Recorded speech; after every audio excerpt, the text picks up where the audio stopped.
failed promises and all that. What was it about? What was the purpose of this effort? Well, good evening to you and good evening to all our distinguished viewers. As we said at the outset of our program yesterday, it was to deepen our democratic ethos, to send a clear indication that we intend to embark on a fact-based, evidence-led, and empirical campaign, which will be objective, very scientific, and that there will be no room for hot air, name-calling, vituperations, vilifications, personal attacks. We are not interested in that kind of stuff. And that the 2020 campaign will be a very objective, empirical, serious, issues-led campaign. We will be analytical, we will be led by the data, and we will ensure that at the end of the day, we will put out our best effort, which is very objective, and leave it for discerning Ghanaians to decide. And so that's what we set out to do. You do know that manifestos have become the most political documents that indicate what a political party will, the programs they will pursue if given the mandate to run the affairs of state. So we decided that, considering the fact that the president, His Excellency Nana Addo Dankwa Akufo-Addo, was the first to score himself on his manifesto performance. He gave himself 72%. A few weeks thereafter, the Vice President, His Excellency Mahamudu Bawumia, on the 11th of February this year, 2020, in Kumasi, at a special town hall, put out what they called a more comprehensive assessment of their manifesto implementation. And he scored the government 78%. So following those two interventions by the first and second gentlemen of our country, we thought that it is important not to just say the usual, oh, it's not true, we disagree, they just engage in self-aggrandizement, and leave it at that. And at this time, we should carry out a thorough analysis. So what we did yesterday was to pick all the claims that the president made, that the vice president made, and subject that to thorough scrutiny. We also then decided that we will take their own pronouncements, their own documentations. And this was an effort that the ranking members led, the ranking members in parliament, certainly supported by the party's communication outfit and research team. But the ranking members were at the forefront of the research work. And why the ranking members had to be at the forefront is that we are privileged to be in parliament, where a lot of this official documentation comes to. So I'm referring to responses to our questions in parliament, which you'll find in the parliamentary Hansard. I'm referring to budget statements. Every year there is at least the full year budget, and then there is the review that is made to the budget, often presented in the middle of the year. July, we're expecting one shortly. Then the message on the State of the Nation address. Then, even more critically, which often the cameras that you control in the media do not really get into those arenas. That is committee sittings. Committee sittings are very, very vital, where we do summon ministers, heads of departments, agencies, and we ask questions. You do know that there's even a government assurance committee that tracks all the assurances, the promises that are made on the floor by ministers of state. That is a very important committee where the opposition certainly is well represented. So the tracking of all of those promises. So we collated all of this together with a lot of international data. For example, what the IMF has to say about a number of issues, our deficit situation, for example, what the World Bank has to say about the ease of doing business, because that was a major promise in the NPP manifesto. So if you go through our slides, and we've put out 300 slides, if you go to nppfailedpromises.com, www.nppfailedpromises.com, we've uploaded our presentation. What we have also done is to put out there the full version of the NPP manifesto. We've also put out the full version of the NDC manifesto. So you can juxtapose and make your own comparisons. Now, we attach all of these, this evidence and show how we come to the conclusions that we put forward. Now, you also did make the point in your preamble that why is it that the NDC will only assess the NPP's performance and not talk about its own track record? Probably you didn't find the time to follow us keenly. We did that. What if you go through our slides, we put out. Did you award a percentage? No, we didn't. Because but you should have. No, we thought that it will be an exercise that again will be subjected to, you know, all kinds of debate that they are doing that. So we invited civil society organizations, we invited the general public to carry out their own independent assessment. We think that that is more credible. Remember that NDC. So you made an assessment of your 2012. There's been a tradition, if you recall, where anytime NDC leaders, right from President Rawlings, President Mills, President Mahama, when they are asked to score themselves, they decline. So we were guided by that, and we thought that we shouldn't engage in self-scoring and self-praise. But this scoring you scored the NPP was mathematical. It wasn't sociological. So by the same token, you can score yours. So you say that you said you do 10 things and you did 8. That's 80%. So what I said I would do 10 things, I did 5. That's 50%. That's straightforward. What we decided to do was to present, and if you go through our 300 slides, we presented the promises we made in the 2016 manifesto and how we have delivered on those promises. No, in 2016 you didn't win, so you can't deliver. 2012 manifesto. Yeah. 2012 manifesto. Thank promises you for you made in 2012. In the 2012 manifesto. And how you've delivered. How we've delivered, and we also assigned the pages in the Green Book. I heard Pius try to. This was an exercise in self-redemption. I think you should show more respect to the Ghanaian people. When Ghanaians are not impressed about us as public officers, let's be modest, humble about it, do self-introspection, and assure the general public that, look, we will stage a comeback. We will be better next time. That's what you do. You don't come and accuse the Ghanaian people of being in some troll factory. No, he was accusing NDC and they are being robotic. He wasn't accusing Ghanaian people. It's an insult to NDC people. I don't think that the respected statesman, Nana Atukondia, who's written an article which has gone viral, who is saying that, look, that public officers must show seriousness. They must read their briefs. Was he referring to Pius? Yes, they should appear at debates well prepared. I mean, and many other people. Look, let's respect Ghanaians. Fair enough. Let me come to my point. I still don't understand why you are not able to award percentage marks. It is not about not able. I'm telling you that we didn't do that. We refrained from doing that. But we have told you that we did present our track record. And it was a good score? Very good score. We very good score.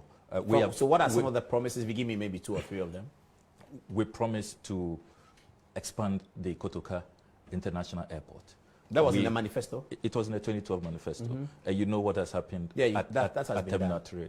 We also said that other aviation installations. So you know what has happened at Kumasi, at Tamale, Ho, my beloved region now has an airport. We promised that we will expand hospital infrastructure. You know what has happened at the Ridge Hospital, what has happened at the University of Ghana Medical Center, what has happened at the WA, the Upper West Regional Hospital. Was this in 2012 manifesto? In the University of Ghana Medical Center? Yes. I know that discussions had begun before 2012. It was in the manifesto. We provided pages. You know, our work is so empirical that unlike Dr. Baumia, who listed 388 promises they say they made without providing page numbers, and so he ran into all kinds of difficulties. We did prove yesterday that 8 out of those 388 promises that Dr. Baumia put out on the 11th of February in Kumasi are not in their manifesto. 8 of those promises are not in the manifesto. So you are talking about promises in the manifesto? In the manifesto. Not things that they said on platform? We did talk about that, but we didn't score that. What promise did you make in 2012 for investing in social and human capital in Ghana? So, did you make any promise at all in 2012 to invest in social and human capital in Ghana? That's very broad. That's a very, very broad, very, so NHIS is one of them? Very wide. Health is one of them? Certainly. Education is the other? Certainly. Yeah, so did you make any promise to do that? Absolutely. In the education, what did you promise? What did you do? In the education sector, you remember we promised 200 senior high schools. How many did you build? And we handed over 50, fully completed. We started 124. I was in the sector, and so I'm well versed. Yeah, but if you promised 200, you did 50. That's not. Matters. Yeah, you promised 200, you did 50. Absolutely. We unlike the NPP that has concealed 235 of their promises. Concealed. Mm-hmm. We did prove yesterday at the forum that we have counted 631 promises in the 180-page NPP manifesto. I've seen some people the information minister said that some people refer to the abridged version. 631. Mm-hmm. The government, the Akufo-Addo Bawumia government, put out 388 promises. Out of that 388 promises, 8 of the promises are smuggled promises. They are not. But they are not in the manifesto. You said they promised 600 and what? Can you allow me to? These are important numbers. Our viewers must follow. 8 are deceptive promises. Yeah. Because they are flawed. For example, promises like we'll end Dumso. I mean, Dumso had long been ended. We produced videos where Dr. Bawumia was saying that President Mahama deserves no credit, way before the December 7 vote, that don't give President Mahama credit for ending Dumso because it started during his tenure. Then you put it in your manifesto that you will end it. And I heard Pius this evening say they ended Dumso. That was ridiculous. So who ended Dumso? So we did. Those are the facts. Very clear. We did not only end. So the lights, we did not only. When you say ended Dumso, what happened? We did not only. You created enough power for Ghana. Not only enough extra. There were 20 megawatts of excess capacity by the time we leave in office. But now, in January, back to the numbers. Okay, go to the numbers. So 235 promises omitted. 235. Omitted means what? Concealed. Okay, concealed. So the allegation you make is that when Dr. Bawumia was talking about the promises that the NPP had made, he left out. Yes, he left out 253. 235. That you have identified in the NPP manifesto. Yes, in the NPP manifesto. Really? And we list them. Agriculture, we counted 74 promises. Dr. Bawumia put out only 44. In agriculture. And smuggled 2. 28 of the promises. I think the data work looks very thorough. Omitted. The data work looks very thorough. Chieftaincy and culture. You have 7 promises in the manifesto, and viewers can go to page 157 of the NPP manifesto. You see 7 listed promises. 7. Only 5 was accounted for. 2 missing. Economy, 45 promises made. 30 is what the vice president accounted for. Smuggled in 1, 14 missing. The one that he smuggled was that we'll reduce the rate of borrowing. That's not what was in the manifesto. What was in the manifesto is that we'll reduce borrowing. And you heard them, the whole... Borrowing of who? Government borrowing or individual borrowing? Government borrowing. And they accused President Mahama, if you recall, that he was virtually unhinged and that we're borrowing too much. They had problems with borrowing to the tune of 40 billion cedis at the time. Okay, let's come back to now they have borrowed. They've moved the public debt from 120 billion to 236.1 billion as at March this year, the latest Bank of Ghana. What is that to show for? NPC report. What is that? Good question. Good question. Yeah, what's that to show for? For President Mahama's borrowing, at least we can show you the University of Ghana Medical Center. We can show you the Ridge Hospital. We can show you the Fufusu Solar Road. We can show you the whole airport. We can show you the Tamale Airport. We can show you the cycle interchange. We can show you the E-blocks that the World Bank helped us construct. We can show you all the expansion works that we did in our universities, the conversion of the polytechnics. We can show you the WA Hospital. We can show you work that we started at the University of Environment and Sustainable Development in the Eastern Region. We can show you the University of Health and Allied Sciences in Ho. We can show you the new university in Sunyani, the University of Energy and Natural Resources. Can you show me an improvement in the National Health Insurance Scheme? But can you show me that? But under because if you build a Ridge Hospital in Accra, and I'm in Kumasi, I don't come to the Ridge Hospital in Accra. But if you improve National Health Insurance... You are wrong. Your premise is wrong. It depends on your condition.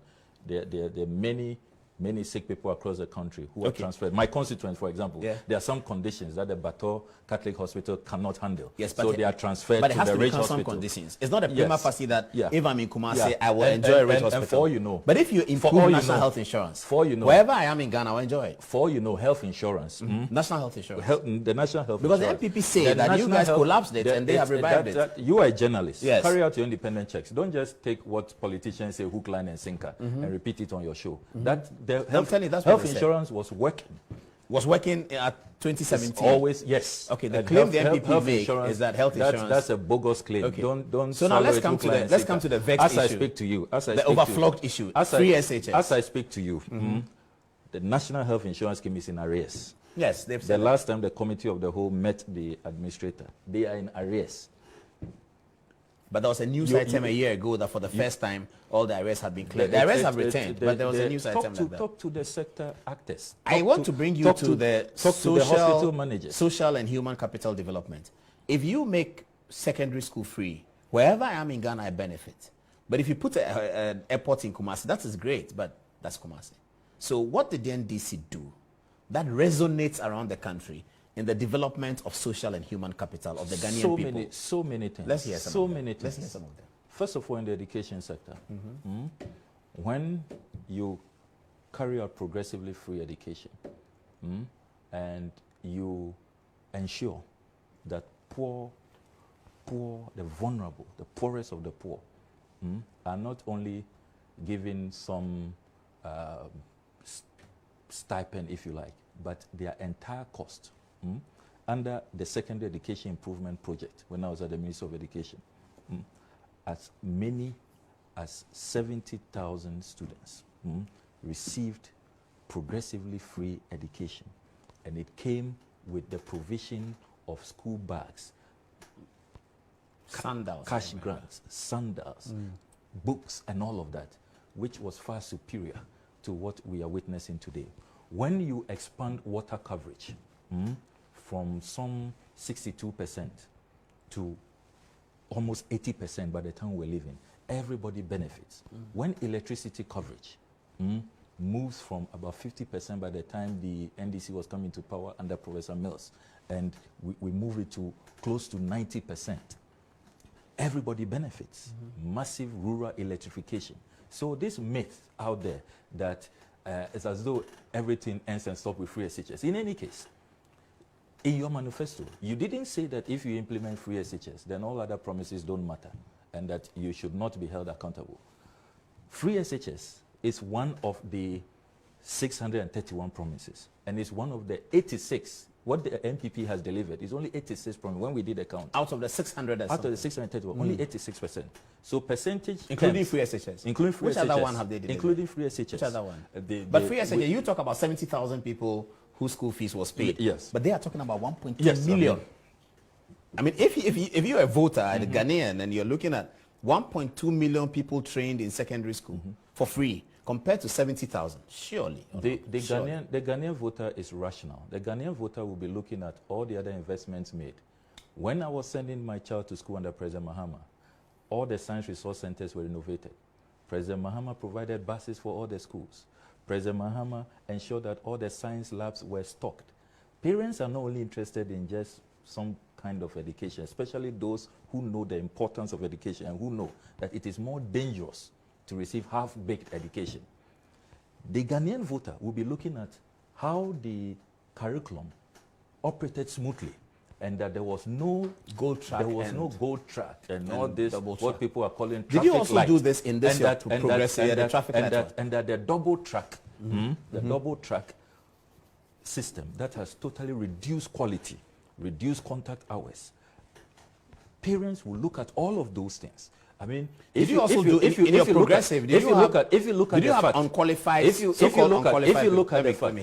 at the fact that President Mahama, by the time he was taking over, the textbooks ratio, if you look at the MS data, MS is the Education Management Information System. 4 children had to share one textbook. That is how precarious the situation was. By the time President Mahama was taking over?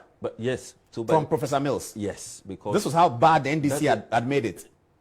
inherited from President Kufuor. No, you said President Mahama was taking over from Professor Mills. Yes. After 4 years of Professor Mills. This is how bad it was. Because President Kufuor, remember, had expanded, created a 4-year duration, you remember? And had not made provision. He had not bought textbooks. He had not expanded facilities. Yeah. So what President Mills did was to expand the facilities. He did the aggressive expansion. Okay, so he didn't get to this one. So he couldn't get to textbooks. He rather invested, because that was more urgent. So President Mahama completed the other component, which had to do with textbooks. And by the time President Mahama was handed over, every child, if you check the ME's data, every student had 3 textbooks. So it had moved from 4 to 1, this where by 4 are sharing 1 by 2016. And the ME's data bears me out. Viewers the ME's data is a public document. Yeah. So parents are rational and they'll look at all these things. Did your SHS include, did your progressive one? If I can. No, let me just ask you that one. I'll come back to your thing. Well, did the progressive one include the fact that people who were hitherto not qualified to attend elite schools were now getting in? Because there's a lot of stories that we hear every year, including this physically challenged boy at Opokuwari, who came from a village, whose mother came to cry before the president, said there was no way, no chance in hell for him to attend Opokuwari. Opokuwari did not just accept him. They accepted his friend who was pushing his wheelchair. Both of them made grades that may not have taken them to Opokuwari. There's another boy that CTFM put in Adisadel because he came to the Independence Square to look for this. His grades didn't qualify, but he got into Adisadel. There are a lot of cases of people getting into Wesley Girls, Presec, Achimota, who would not have gotten in. The Minister of Education explains that it's part of the policy to equalize the Ghanaian society. Was that part of your policy? It was part of it, and we even went deeper. Remember that it was President Mahama who introduced for the first time in this country's history, the private BECE. What's private BECE? So that BEC candidates whose grades are not exactly what they expect to transition to the senior high school level, to get a school of their choice, or if they fail, because examinations that week, you could be sick, there could be, that's a young kid, you know, all kinds of psychological issues could affect your performance. And it was a firing squad, one off, one shot. Since independence, we are the first government in history to say that no, at the second cycle level, senior high school level, where they are even older, they get a second chance. At the universities, the polytechnics, they get a second chance, a third chance. So why is it that at that critical point, no chance? So we sat with WAEC and introduced the private BEC. It was tough negotiations because Ghana was only, you know, the West Africa examination take the exam a second time. Yes, a second time, and as many times That's very good. as a private candidate, and it opened access. Indeed, Dr. Chum, the deputy minister, has gone public, commending President Mahama for that intervention. That's certainly very good. That's certainly very good. So we also carried out intervention to expand access. What we then also did was that, you see, these policies are called affirmative action policies, where you always have a quota, reserve a quota for strategic groups. We had some for the churches, the mission for the mission schools. Because remember that a lot of the second cycle institutions that are doing so well, your grade A schools, most of them are mission schools. Yeah. Started by the church, our own Presec, yeah. you know, Infancypim, Madisadel, Augustines, you know, name them. So there's a quota for certain quality and also some vulnerable groups who belong to the church. We have that quota. So we've always had, you know, these arrangements where people who ordinarily may not stand a chance are able to get in. So in terms of the debate on access, creating opportunities, we believe that we stand taller than the New Patriotic Party. But back to the work we did yesterday. Yes. It is important to emphasize that manifestos are so important. Yes, it's a social contract. And your fidelity to that social contract must not be impeachable. And we did say yesterday that, look, you don't expect all governments in the world to fulfill every promise. You can run into genuine challenges. And we cited the example of President Kufuor, who had promised to reduce the number of ministers, you recall. Yes. When he took over from President Rawlings. Upon taking over, he realized that the challenges, he will require more hands. He owned up to the Ghanaian people, leveled up with us. He was very transparent and said that, look, I can't fulfill that particular promise, so bear with me. He did not pretend that he didn't make that promise. President Mills, one-time premium, you recall, in the 2008 manifesto. The National Health Insurance. In the 2008 manifesto. He came, he had inherited single spine. It was one of the midnight decisions President Kufuor signed. But good policy, we are social democrats, we believe that workers should earn more. So President Mills could have said that, look, this is not my, he negotiated with organized labor and they agreed on a phased implementation. But that then narrowed the fiscal space. So he said that, look, I cannot then implement one-time premium. He leveled up with the Ghanaian people. Even before Ghanaians would complain that, hey, remember that you made this promise and that's why we voted for you. But for this government, what you see them doing is that a whopping 235, and I can go through some of them, in local government. These are some of the promises they omitted. The NPP will also promote recycling of refuse through the use of incentive packages. It's on page 143 of the manifesto. Totally omitted in the Baumia 388 promises he presented. Abolishing the current practice of central government manipulation of the DC Assembly Common Fund through the procurement process. Also abandoned. And I'm not surprised he abandoned this, because you recall that the minority, we had to go to court for them to respect the 5% provision in the Constitution and make sure that the 5% goes to the district. Strengthen the role of traditional authorities within the local government system. Also at page 142, omitted. You Strengthen the role of traditional authority. Yes. In the local government system. In the local that was a government promise. System. That's a promise. Page 142. How has that been omitted? And viewers, it was not accounted for. Oh, you mean Dr. Baumia didn't mention yes, ones? he didn't mention. And your suspicion is that he didn't mention because it hasn't been fulfilled. Yes, and also he wants to shore up the numbers. You know, he engaged in intellectual dishonesty, manipulating the figures to get the 78%. So you know what he did? He first reduces the denominator. When you reduce, he reduces the promises by 39%, from 631 to 388. But is it possible for a manifesto to portend 631 promises? Of course. Go through. You should have done that before you interviewed me today. Because you should have done that. I've listened to the information minister. Don't just listen to information minister Paul. Don't just do I've listened to him. He referred to the manifesto. This is what Pius did and ran into difficulties on news. I get it, Honorable. But you see, do you want me to play back the information? I'm sure do I have your permission to do that. Your production team could even have done the research for you. Go through the 180 pages. It shouldn't be. So let me explain to you what we have done. So we've gone through the 180 pages. Yes. And then we see the things you said. Yes. Then we go to the information minister. Then he points out that when we say we have a vision to do so, and we outline how we will achieve the vision, Honorable Okudjeto is counting the outline as a promise. So he was isolating, from his perspective, macro visions and achievable sort of platform to achieve it. So if I say I will have free SHS, in doing so, I will do this and that to get me free SHS. What they expected you to do was to see whether free SHS has been achieved. But then you go to something like what you just said, we will improve the role of chiefs in local government administration. That's kind of, is that a promise? There are even more bizarre promises in this manifesto. Tell me some of them. So I'm just telling you the work that we did. This is the work that we did. So you should have, your work should so have, you are counting your work should have been more conclusive and more How detailed. many promises did the NDC make? How many? You will realize. You will realize we made about 540 promises. 540 promises in the 2012 manifesto. Yeah. How many did you achieve? And Imani corroborates that figure. Yes. 512. This is a discussion. No. It's important that I get that as well. I mean, how many did you achieve on 520? Paul, I know you are an appointee of the president, and sometimes when we come on your show, you engage. But because you are not being fair to me. You think it's not a fair question to ask you? It's not fair. How many promises did you make? You said 520. How many did you achieve? Can you ask me that later? Can you allow me to answer your question? Yeah, this is my question. Do you want to answer it?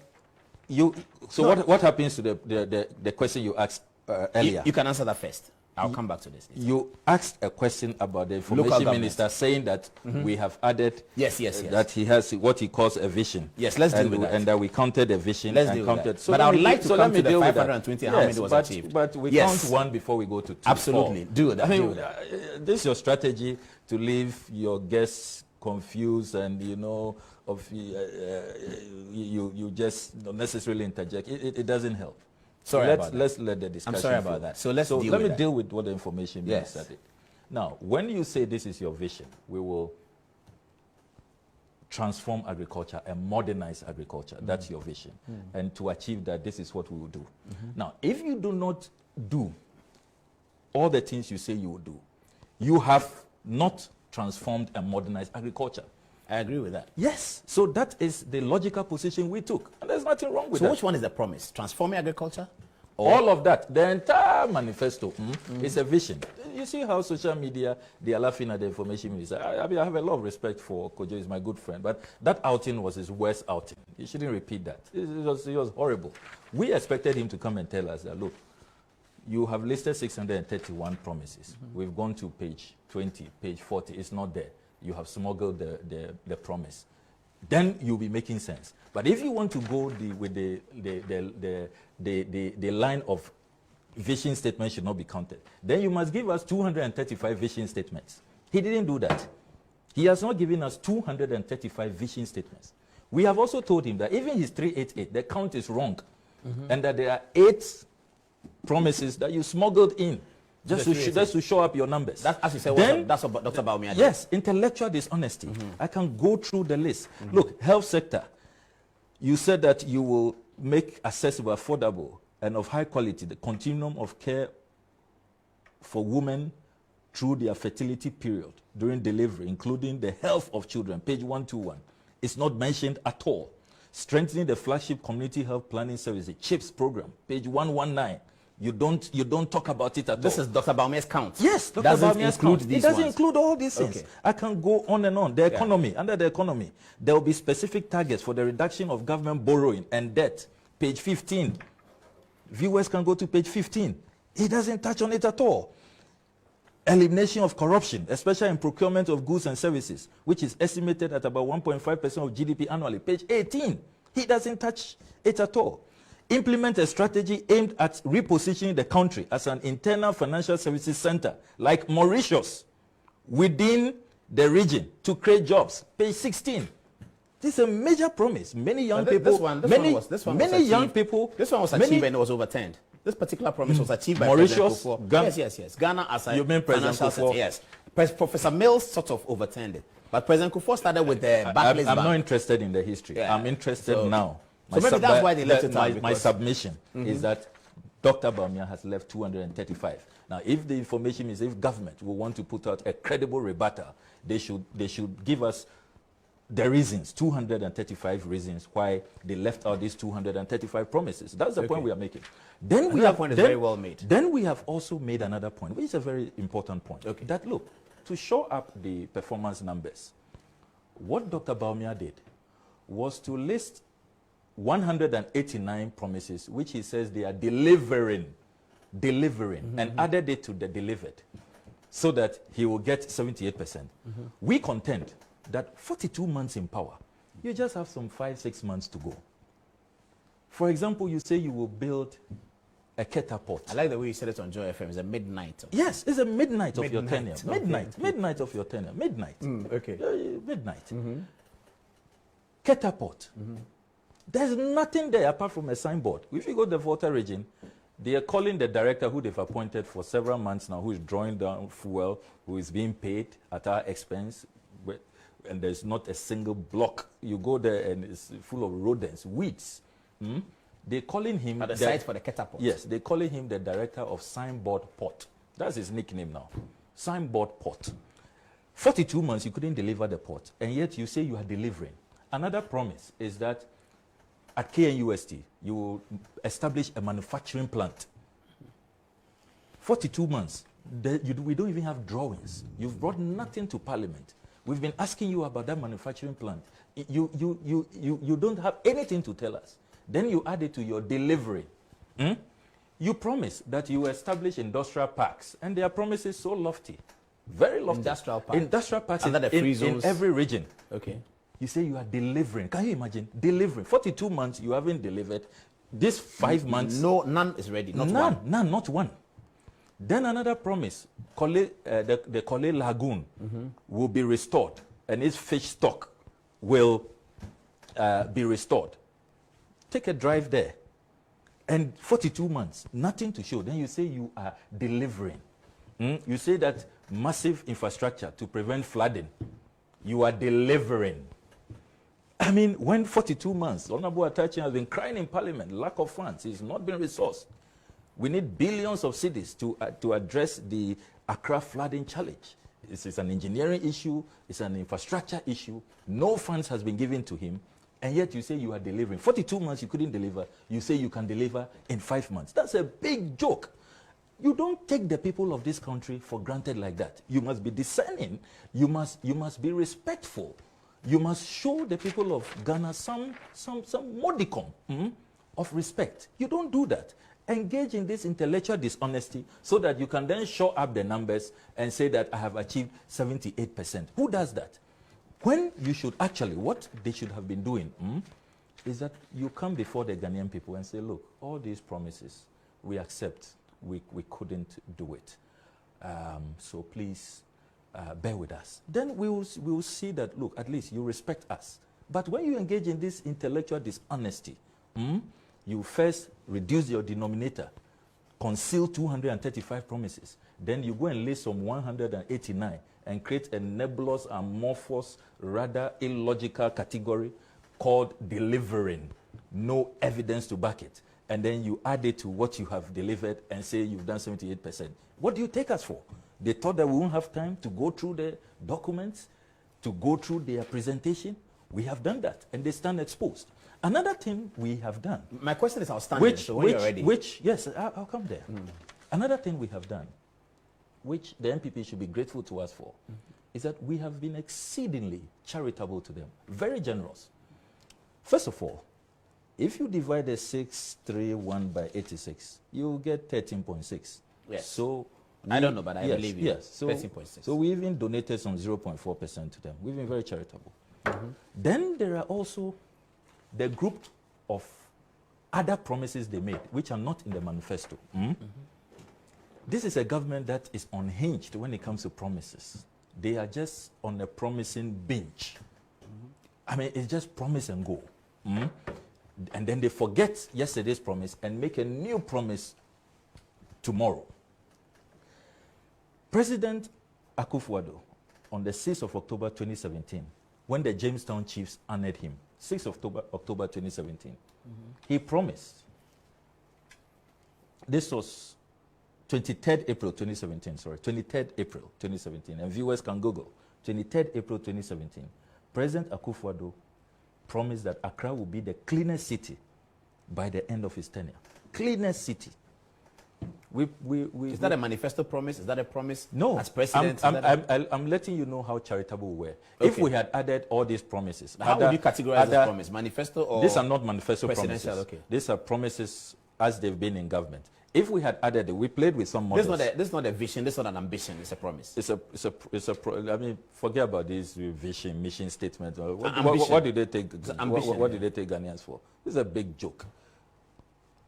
When you promise, whether it's vision that you Shouldn't operationalize. Every president want to make Accra the cleanest city in Africa? You provide a clear timeline. We should see you coming up on the rankings at least. We are rather declining. All the rankings I've seen, we are the best is an 8th position. 8th in Africa. 8th in Africa. Rwanda remains Kigali in Rwanda remains the cleanest city. Tunis is the 2nd. Mauritius is the 3rd. We are down there, number 8. We've been declining. Are we better than Johannesburg? No, we are not. Johannesburg is about 5th in the rankings. Are we better than Nairobi? No, we are not. That is how bad the situation is. And this is a president who just talks big. 6th October 2017, he promised 1 student, 1 chocolate when COCOBOS celebrated its 70th anniversary. Yeah. Where is that promise? He has forgotten about it. 5th December 2017. One student, one chocolate per day? Yes, per per month? day. Per day. Okay. Per day. Students at which level? Per day. Which level? At all levels. School including peoples. university? School peoples. So that is how primary school. I mean, good questions you are asking. You have to ask the president. I mean, the promises, he just drops them and moves on. But how did you understand that as a minority member of parliament? Promise. How did you understand My understanding was that all basic school students. Class 1 to 6. And I want to be charitable to class the president. Class 1 to 6? Yes. Every day, that's what he said? That's what he said at the 70th anniversary of Okudjeto. And viewers can Google. One student, one chocolate. Did he put a timeline? President promises. October 6, 2017. Did he say how it will be done? He said it will take immediate effect. That's what he said. When you read the story, and you are sure it hasn't been done? It's on City FM Online. It has not been done. Okay. It has not been done. On the 5th of December 2017, Dr. Baumia, again, learning from his boss, he promised that all Ghanaians will own a bank account by the end of 2018. We are in 2020. Where are the bank accounts? Then on the 15th of May 2019, the Honorable Atachia came to Parliament. I was in Parliament that day. And he announced that Nima and Mamobi will become the new Villaggio, that he secured about 1,036 acres, and that Nima and Mamobi will become a world-class enclave, that even those of us living elsewhere, East Legon, will be rushing there to find some spot to live there before the end of the tenure. Where is that promise? You haven't achieved it. Then, on the 17th of March 2016, before they came to power, the communications director of the campaign, Nana Komia, said that they remain committed to constructing 350 senior high schools. Remember that promise was in the 2012 manifesto of the NPP. In the 2016 manifesto, it's not there. It didn't feature. And yet, Nana Komia, and nobody repudiated him. That promise has not been withdrawn. He promised that when they come to power, they will construct 350 senior high schools. Then, on December 21st, 2018, the General Secretary of the New Patriotic Party, John Buedu, says that the government is still committed to that promise, and that by the end of their tenure, first term, the 350 senior high schools will be ready. Where are they? How many have been done? Zero? Not one. Zero. Yeah, Zero. Sure. Oh, zero. What they've been doing is expanding classrooms here, dormitories there, and all of that. Zero. So this is a government that is just on a promises spree. You cannot trust them. They take the social contract with the people for granted. And we are saying that we've been so generous. If we had added this set of promises, both platform promises and promises as they've been in government, if we had added it to the 631, the percentage will have dropped to 5%. But why are you being generous? I'm curious. Why because you are in opposition. The government has said something wrong, and then you come on TV and say we're being generous. You don't need to be. No, Tell the Ghanaian people the fact. Don't be generous. So that's why we did that. So we separated. We didn't want them. You didn't have to be. We didn't want them to accuse us of intellectual dishonor. That you say you are assessing manifesto promises, and but you can add and that you have added things that are not in the manifesto. This is manifesto promise. Yes. In addition to that, they have promised further. Yes. So that's what we did. That's what we did. Yeah, so we have a slide. If you go on the website, so if it's 5%, give them 5%. But if we had added it to the you should add to the arithmetic, they'll get 5%. So that should be 5%. Let's now come to 2012. NDC promised 520 promises. How many did they achieve? We have told you that we did not want to engage in self-assessment. Per our own internal work that we have done, we're scoring ourselves about 65% implementation. 65% of the 520 promises of 2012 were achieved? Yes, that is what we scored ourselves. But we decided that we will not fall in that trap. We are inviting civil society organization, and Imani does a good job at that. What they call the... But if you are relying on Imani... What they call a manifesto. In a manifesto, they give the NPP higher than you gave them. But in a manifesto, Imani counts more promises than the NPP counts. Yes, but in percentage score, and Franklin has published it. In percentage score, they scored the NPP much higher than... About 48%. Yes, much higher than 14%. Yes, I mean, which one should we take? The Imani one or the NDC one? Or the NPP one, which one? Add that to it. Yes, the President Akufo-Addo one, Akufo-Addo is 75, Imani is 48, NDC is 14. So should we run an average? So I come back to you, Paul. Yes. It's a very credible program. I've been watching this program since the first time I appeared was when I was running for Nook's president. I'm grateful to you. You gave me the platform. Congratulations, sir. Congratulations. When I authored my book, A State of Coma, I came on this show to talk about it, and I'm grateful to that. You have the pedigree, the producers, and all of that to carry out your own independent verification. That's what we are inviting the media to do. Okay. Let this be an intellectual, academic exercise. But that will improve our democratic ethos. So you carry out your own verification. We have provided page numbers. The NPP didn't do that. I don't think even Imani provided page numbers. I've read their reports. Every single promise, we've provided the page numbers. I've received calls. I've received calls from academics who say that, look, they're really impressed. You've seen the CDD statement saying that they're really impressed with what the NDC did yesterday. That's how our politics should be. That's how the discourse should be. And that's why we want you, Paul, to go beyond just NPP says, NDC says. To check. Okay. Yes. Do your own. Do you find that the Ghanaian people were not charitable to the NDC? For a party that has provided 65% of manifesto promises, voting NDC out in 2016, the biggest electoral defeat of the Fourth Republic, was that uncharitable? I want to believe that I took my political science class seriously at the University of Ghana, and I know Professor Michael Quay might be watching. The voter is never wrong, and you don't attack the voter. You don't. You should rather check how did that come about. Is it that there were other things the voter was interested in that you didn't pay attention to? Yeah. How did you rebut? Let's face it. Our opponents had quite a fiery propaganda machinery. It was robust. And even with the projects that we were implementing, you heard them say, oh, they are inflated. Yeah, even there was a circle interchange project that he had to take the current deputy minister, who was then the ranking member of the roads, to disagree with the flag bearer at the time that, please, you remember the diary embarrassment that President Akufo-Addo said some $10 million had been used. Later on, it turned out, yes. Yeah. I mean, so they were very, very vociferous and quite unfair to the NDC when we were in power. And I think that our rebuttals were not as strong.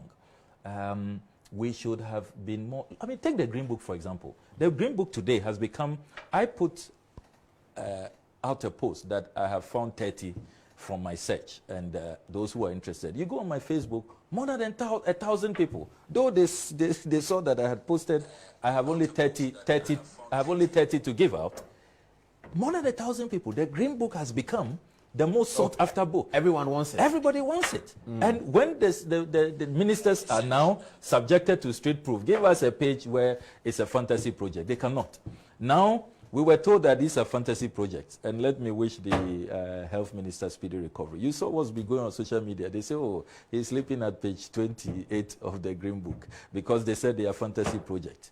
Rich Hospital, they were told it's a fantasy project. The Terminal 3, they said, oh, it doesn't exist in real life. And not everybody, you only go to the point when you have to travel or you have to meet somebody. So, well, the opposition says it's not been done. So I think that it was the rather reckless political strategy of our opponents. That is what brought down the NDC. It was not for lack of delivery. Because if you take, I mean, how do you explain how a government which has been the most blessed in the history of this country, over 120 billion cedis in borrowing, you have had more than 200 billion cedis in revenues, oil receipts, tax revenues, and yet you cannot compare. Ghanaians are saying that they prefer President Mahama to come back. And you saw how President Akufo-Addo was taken on when it had to take COVID-19. It had to take COVID-19 for President Akufo-Addo to remember that he had promised in hospitals. In his manifesto, he had promised hospitals. It had to take COVID-19. President Mahama, who is visionary, did not have to wait for a pandemic. He did not have to wait for a pandemic. And Paul, what you do not know is that in the health sector, President Akufo-Addo did not only promise the 88 hospitals, that's districts without hospitals. He said that he will upgrade all existing district hospitals. The existing ones, he will upgrade them. That's what was at page 119 of his manifesto. At page 120 of his manifesto, he also said that he will establish trauma centers along the main highways. Trauma centers to deal with accident victims.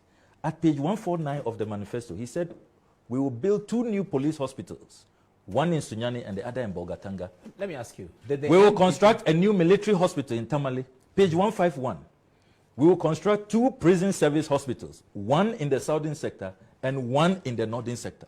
These are all hospitals forgotten. And the vice president leaves these things out, and things we will not find out. He does not account for them. Did the NDC promise ambulances in 2012's manifesto? Ambulances? Yes. Ambulance for each constituency?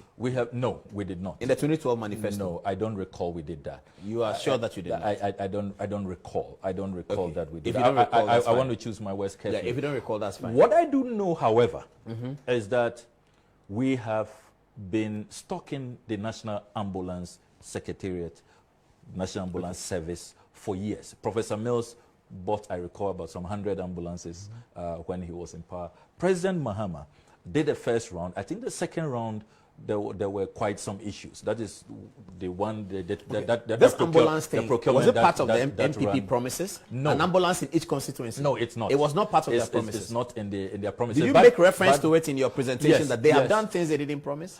You see, that one, I wouldn't say that they've done something they didn't promise, because they promised the health sector that they will revamp the National Ambulance Service. Okay. So do you count it as a promise delivered? So we counted it as a promise delivered. Yes. Okay. It's part of the 86. To deliver 275 constituencies, each with an ambulance. Yes. Okay. So that's a promise delivered. So we added it to the delivered. Yes. So the 86 delivered. Look, if you go through our 86 delivery, we've been very charged. Look, there were some of them that even the vice president said they were delivering. But when we did our independent checks, what are some of the other ones?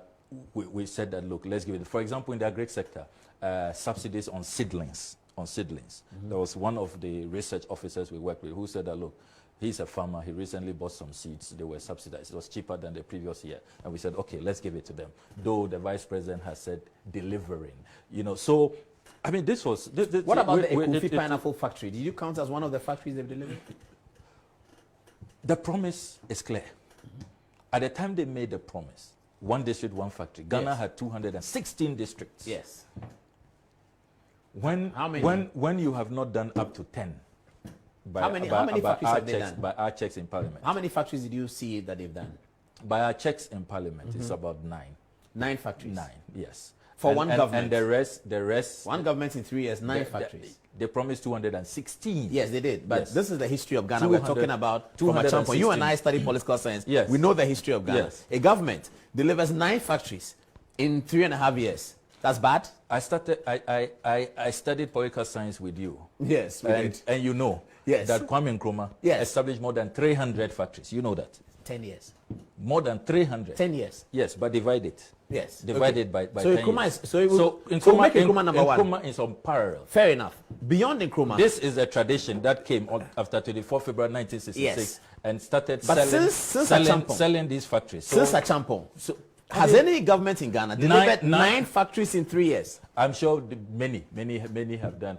President Mahama Rollins was there for 19 years. Did he deliver 9 factories? He must have delivered more than that. I think that if a government delivers 9 factories in 3 years from the history of 1970 in Ghana, that's amazing. You are wrong.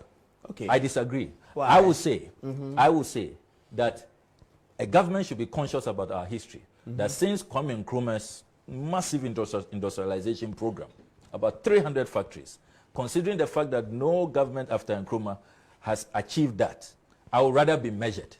I wouldn't go on a promising spree. It's dishonest to make promises that you know you cannot achieve. Enough. So within the First Republic, I would have said that, look, okay, I'll do 10 in my first term. Look, okay. I get that. But in the Fourth Republic, if you go through the slides, in the Fourth Republic, Akufo-Addo has delivered more factories than any Fourth Republican president. Wrong. Don't. Who has delivered more than him? Don't go. Because you have counted 9. Don't go ahead of yourself. You have counted 9. Don't go ahead of yourself. How many? Who has delivered more than Akufo-Addo in the Fourth Republic? And those, or if you combine all those factories, the 9 factories, they don't come near the investment made in the Commander Sugar Factory. They don't come near. They don't come near the investment President Mahama made in the Share Nut Factory. in Bupe. Go to Bupe. What is it called? The share nut factory. So how many factories did President Mahama deliver? The share nut factory in Bupe. Yeah, so we can count. How many factories did President Mahama deliver? You said Akufo-Addo delivered 9. Yes. How many did President Mahama deliver? Commander. Bupe 2. And in my... 2, that's 2. Yes. Akufo-Addo delivered 9. Mahama delivered 2. And remember that President... No, not 2. I'm not done. You've counted 2. I'm not done. Go on. I'm not done. You said Commander Bupe, that's 2. In my constituency, President Mahama working with the private sector, because this promise is about working with the private sector. Yeah. There's VegPro. So in my constituency 3. alone. That's 3. There's Musa Hamad Farms. In your constituency? In my constituency, so Musa Hamad Farms. Then what he did with reviving the textile industry, Japan Textiles, he personally negotiated with the Agriculture Development Bank. Is that creating a factory? So that's part of creating a factory? That's reviving. Okay, no, I'm talking about, When a factory collapses, and you totally revive it, collapse, and you revive it. Okay. You when you are counting Akufo-Addo's 9, is it reviving or is creating? No, the nine is created with the private sector. Okay, so let's not talk about reviving. Let's stay with creating. I don't know why you think you found something to be excited about. I'm excited about it because you are getting an orgasm. Please, let's set high standards. You shouldn't be excited. When he promised 216 yes, he promised 216. What do you? But if a president what are you telling politicians? What are you telling politicians? In this Ghanaian Fourth Republic that I have seen, I've reported every parliament in the Fourth Republic, I have never seen a president deliver 9 factories in his first term. If you, the opposition member, is counting Akufo-Addo as delivering 9 factories in his first term, that's amazing. What's amazing? This is mediocrity. But nobody has done it. This is mediocre. Who told you that? Who told you that? So tell you are comparing 9 to what? To 9 to who told you that? Who told you? So I've just given you a list. President Rollins. I have just given you and I have told you. President Mills. I have told you, Paul, that if you combine, we've done the analysis. If you combine the cost of all these factories, the value of the value, it doesn't even get close to Commander. Okay. It doesn't. That's fair. It doesn't get to Musa. So there are 9 small factories, right? Musa Hamad Farms. There are 9 small factories. Do you remember the billboards that went around those circles, every district and their factory? Yeah, one district, one factory. Yes. Akufo-Addo definitely said that. 216. Yes. And you are jumping over 9, Paul. Please. Well, I'm comparing it to what the others did. Why have you left out Nkrumah's era? No, Nkrumah's era is outstanding, so that's different. Why have you left out because I'm talking about Fourth Republic. You know, as a research fellow, you reduce your research to Fourth Republic. So Nkrumah is not part of the Fourth Republic.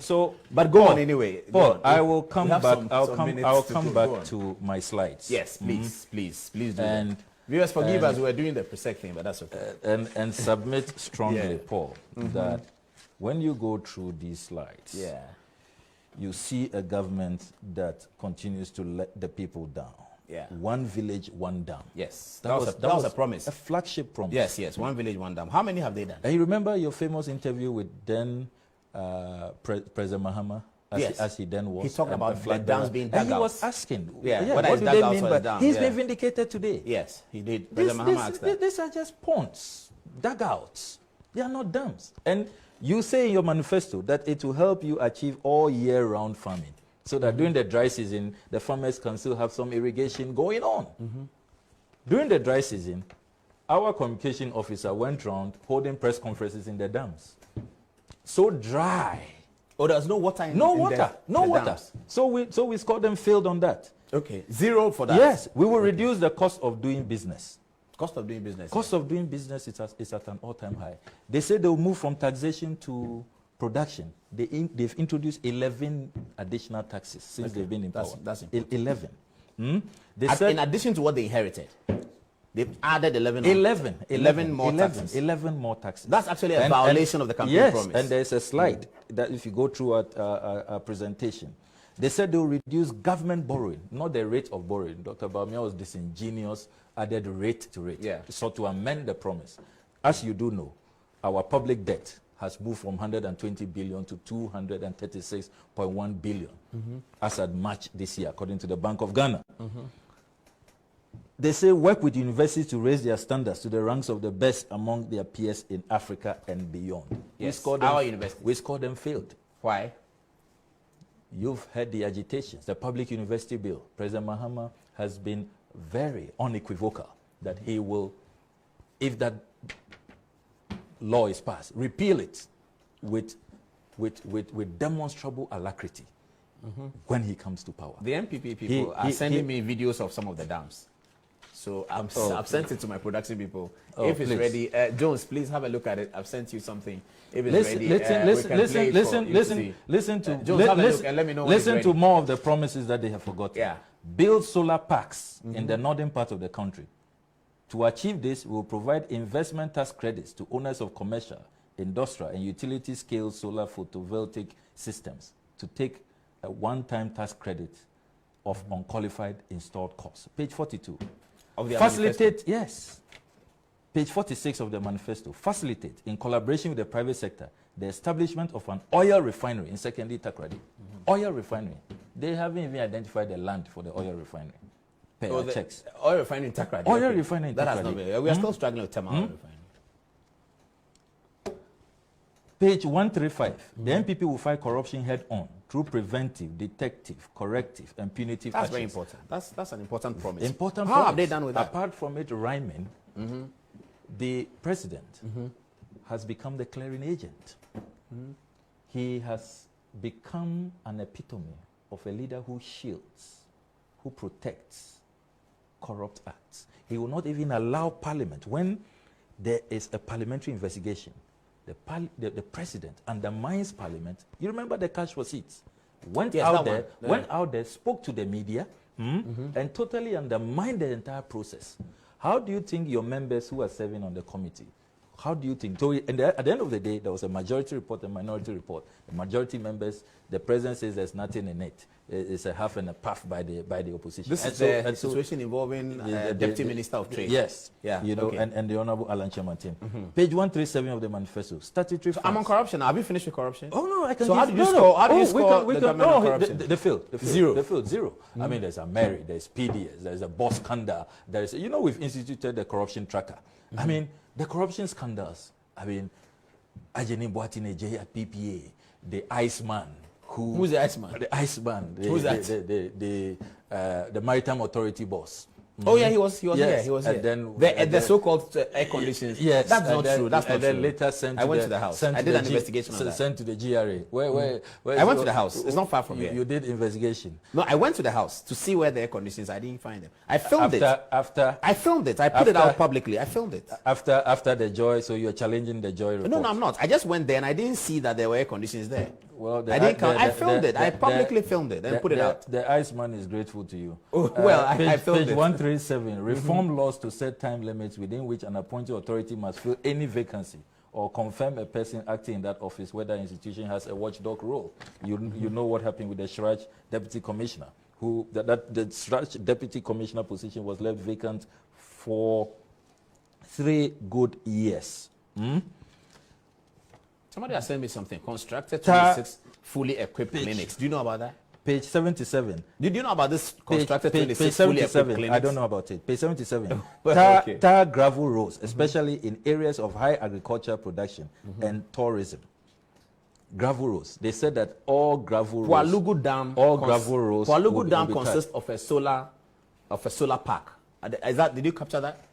Somebody is saying that Pualugu Dam. It's not in the manifesto. It's not in the manifesto. We are doing a manifesto analysis. Okay. Public debt. I don't know what they are talking about. Public debt. This is a matter of fact you can check. Yes. Public debt is 57% of GDP. It was 73% of GDP in 2016. Again, this is intellectual dishonesty. Oh, is it? You must compare like with like. What they have done. You know the economy was rebased. Yeah, it's there. So even if rebasing is taken into consideration, you still have 73% of GDP as a public debt. Today, as they are reporting to me now, public debt is 57% of GDP. No, it's wrong. This one I'll check. It's wrong. You check it. When you. So I check from the statistical department. Check from or the Ghana Statistical Service. That 2020's it's wrong. debt of GDP. When you rebase, they are. No, this analysis has factored in the rebasing. No. This is okay. Let's see the dam. Let's see the dam. Whether it's true that is a dam. Let's have a look at it. Honorable, on your screen now. Is when you should tell us when all these dams have dried up. Look, they've dried up. They've all dried up. These are dugouts. They are not dams in the first place. This is big. Please. This is. Oh, you can dig this out. This is a dugout. Look, a dam requires some engineering work. Please. Okay. Yes, Paul. It requires some engineering work. There's no engineer. They get an excavator and what's this then? This looks like a place that is flooded. Look, let's get serious in this country. Yes. All the dams have dried up. They have dried up. We just completed a tour in the north. We have northern MPs, Dr. Park and Co. Our own good friend Evander, yes, who brought us pictures in our research work. Yeah. The dams have dried up. Oh, they have, Our colleagues went there, held press conferences. And in any case, those are not dams. My phone is buzzing. I shouldn't even say the dams have dried up. The dugouts have dried up. There were no dams. So look, this is a government that has been a monumental failure, a total disaster. The performance has been abysmal. Signaling us to close. Totally abysmal. But I must end with what we put out, the hope that the NDC offers. Yes. Because I've heard people say that, oh, so why go and just analyze the opposition manifesto and you don't give us the alternative, what you would do differently? Yeah. Again, please, go through the slides. We offered... Maybe the media didn't carry that. Yeah, maybe. We said massive job creation, as the flag bearer has announced. And he says that there's an HR gap analysis going on. Very soon there will be a major presentation about our plans for massive job creation.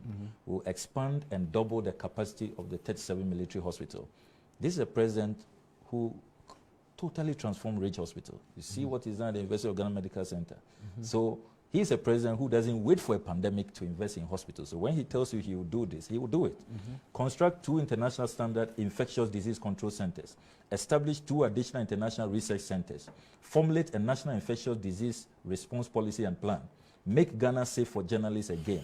Revive companies collapsed by the NPP. Construct 6 regional hospitals. Make Ghana safe for journalists again. Yes, there will be no Ahmed Hussein Swale. The government assassinating. Revive companies collapsed. You have ignored that. Government, you are in charge of security. Who is in charge of security? Who do we pay to protect us? And you don't even carry out investigations. Reporters without no updates.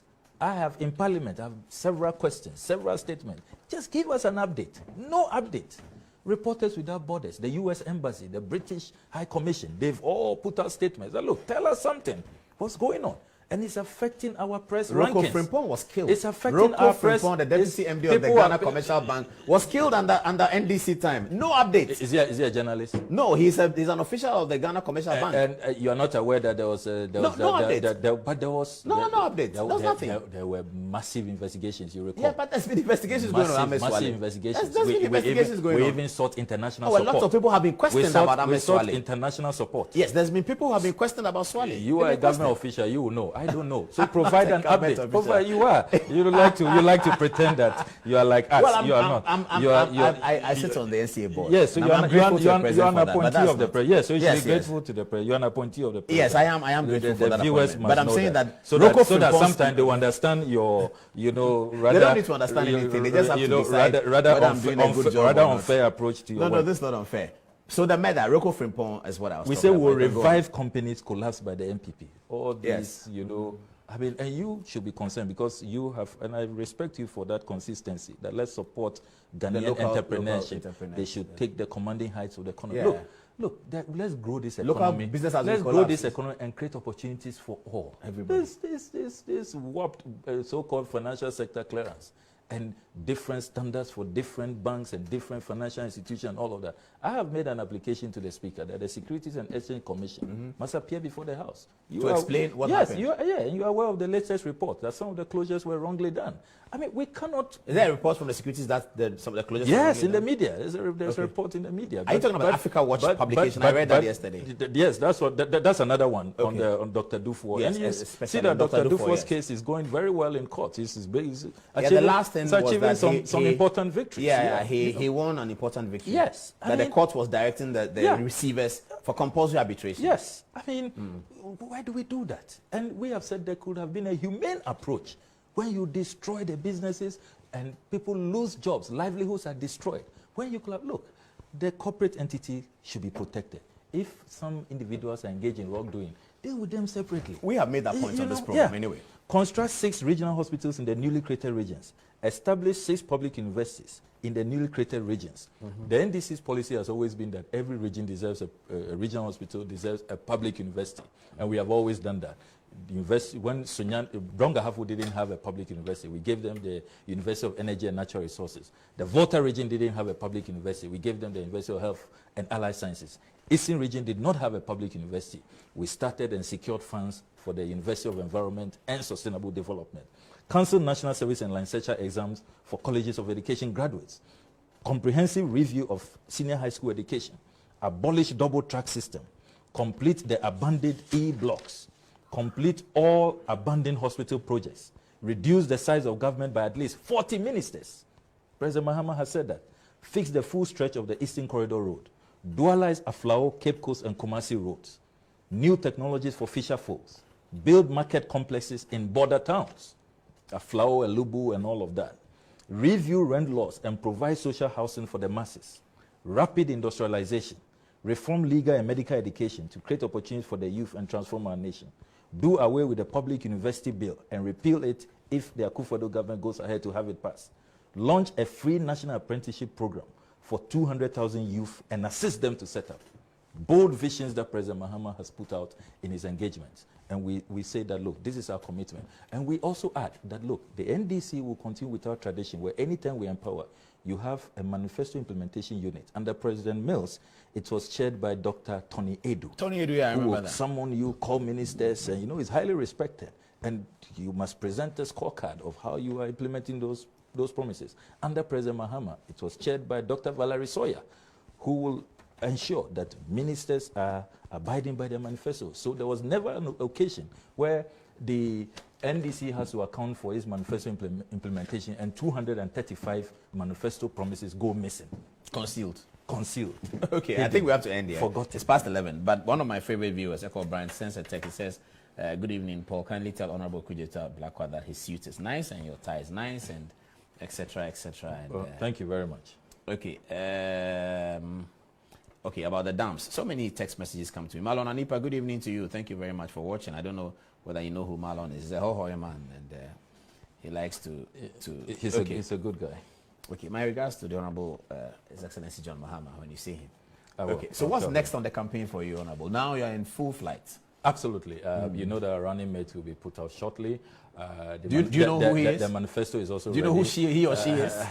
But they say you were supporting your former boss, the Honorable Jenna. Who said that? Who told you that? I've been picking the information. Who told you that? You belong to a group that's supporting her because you think that she'll make a good running mate. Professor Nana Jinopoko knows she has my support for any endeavor. I don't know if she's interested or if she has been approached. But when will it be announced? If she is approached, she knows I'll support her 100%. When will it be announced? I'm told that it's imminent, any moment from now. Oh, in this June? Very imminent, I'm told. Oh, it's really close now. Yeah, really close. So if I'm doing a documentary, I should hurry up, eh? You have to, because you may miss out. I should put it out by Thursday. You may miss out. Because next week I may miss out. You are forcing me to give you the date in a very smart way. Okay. But is the former president's prerogative, and I'm sure that he will put out the announcement. But once that comes, then the campaign is in full flight. When he deems fit. Yes. Do you have a campaign manager we would yet? also.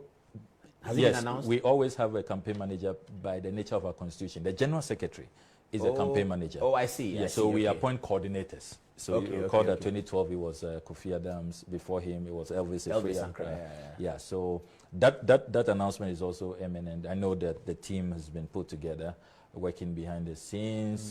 Then there will be the manifesto launch, which is a big one. I know that the manifesto is also ready. There's a major presentation they'll be making to the flag bearer for him to give his blessing. So we should get ready with our cameras and microphones. Yeah, so we're in full campaign, COVID campaign season, where we cannot see rallies. Except that now when you come to cover, we won't treat you like 2012, like all other journalists. We'll be extra vigilant, extra careful, because with journalists, with you in particular. With me in particular. Yes, because now you become an appointee, so we have to be careful. We cannot be very sure whether you have come as a spy for your side or to carry out professional journalism. My appointment is technical.